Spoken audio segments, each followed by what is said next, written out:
I want to say hello today from a stormy season.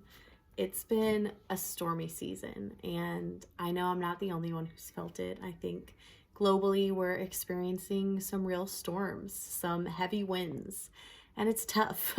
And what I've experienced personally is the storm has been exposing of the condition of my faith. And a place that God keeps bringing me back to is the story where the disciples are on the boat and a storm breaks out and Jesus begins to walk on the water coming towards them, and he calls Peter out onto the water, and Peter steps out onto the water. It says Peter got down out of the boat, walked on the water, and came towards Jesus. But when he saw the wind, he was afraid, and beginning to sink, cried out, "Lord, save me." I've found myself too often being in that state of looking at the wind and being afraid and beginning to sink. And here's what Jesus says next. He reached out his hand and caught him, and he says, "You of little faith, why did you doubt?"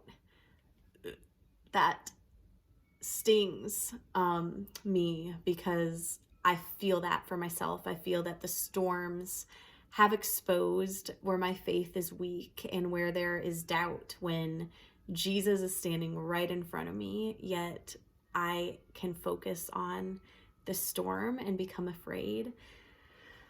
And so I believe that he's doing something in his church. I don't think I'm the only one. I think he's waking us up. I believe he allows certain comforts to be taken from us for the purpose of waking us up and shining the light on the condition of our faith so that he can strengthen it.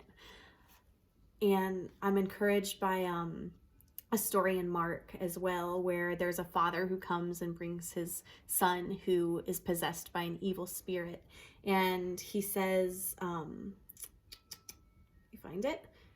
He says, "If you can do anything, take pity on us and help us." And Jesus says, "If you can, everything is possible for one who believes." And immediately the boy's father exclaimed, "I do believe.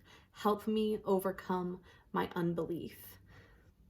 And so I just want to say, let's pray that. Let's just be honest with Jesus and say, "Jesus, I do believe, but I also need you to help me overcome my unbelief, increase my faith."